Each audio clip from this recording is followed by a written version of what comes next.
So guys, tonight we're gonna try out the take of Philly Cafe steak on the Indian Independence Day buffet, and tonight we're gonna feast on Indian food as well. So let's check out the spread of Indian food tonight. So over here, of course, their famous biryani.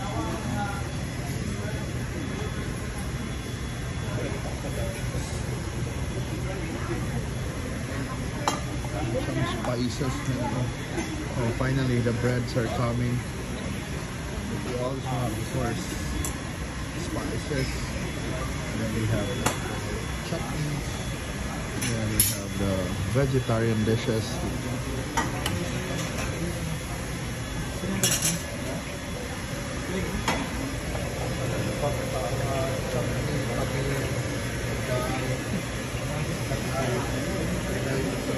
The steamed breads and Rogan Josh is over there.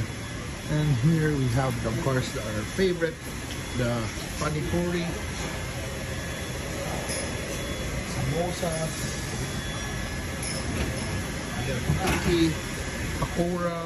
We have even some seafood dishes, Indian seafood dishes, like fish mole, chicken, fish, and more meat dishes over here. Diba?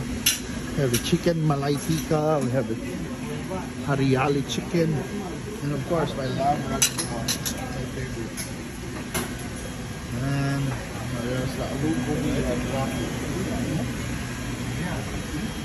So mga, that's the hero spread right now. But of course you can have your favorites here, like the dim sum.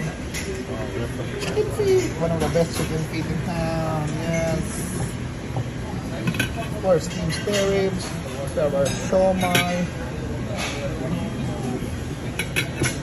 and of course our roast. Hainanese chicken. Hainanese chicken, that's soy chicken. Bali mo na. That's the Hainanese chicken. Bali. Of course, our Korean dishes. Oh, lechon Macau. The Asian dishes are here now. And we have the seafood rectory, mixed vegetables. And of course, if you love Japanese food, of course, one of the best appetizers are Japanese food, of course, even if it's an Indian night. Mauni, dili lang spread for Japanese food. Agad ibang Japanese na mga maki, rolls, maki. We have sashimi, and over here are salads, cheeses, and nuts. And there are ilang cocktail na seafood. Wapa kayo.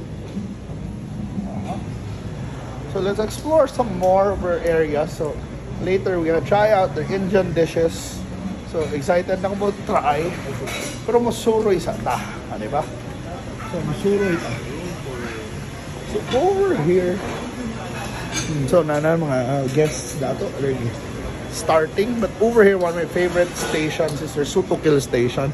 So it's a homemade tatong Sutukil, mga crabs, fish, prawns, beef, squid, and of course Filipino dishes from seafoods.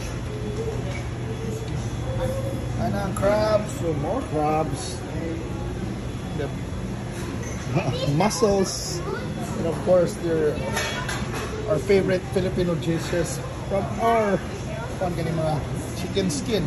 We have zanabot, crablets, and our mga favorites rin na Filipino dishes, sear fried beans, salpicao, adobo. Of course, more dishes ka mga western kachitorin na pasta, pesto. And then, so here are some of our favorite Korean dishes and our favorite Korean chef here. So of course, the beef bulgogi, kimchi fried rice, some battered seafood, Japanese this time. And we have Korean pika pika Oh, selection. Wow. Chef, what's this? Fish cake. Fish cake. Oh, it's fried fish Pollock, cake. fish pollock, Ah. fish anchovy, shrimp. This is nuts. Yes. And this one? This one is like dried Bread? bread. Ah, okay. And then this one is big nut snack. Ah, okay. That's like a snack. Okay, and you have sauces over there. And oh, look at that, the lechon kawali.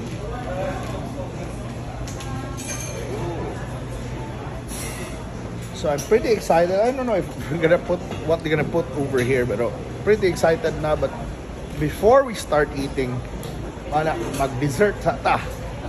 Oh, mana nasa halo-halo station, of course. And you have our Filipino desserts. Chocolate crisp, Rice Krispies, binig, maha.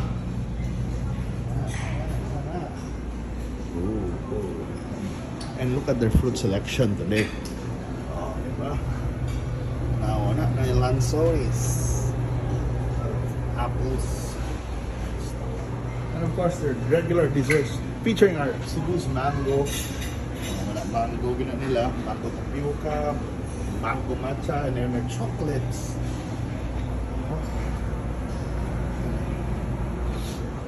And of course their cakes, donuts, and more. Mana, what are we waiting for, diba? We have to eat na. So, unsa pa man, diba? And details about the prices and this, and I mean, how long will this spread be offered will be on the description. So, tanaw lang, mga nami.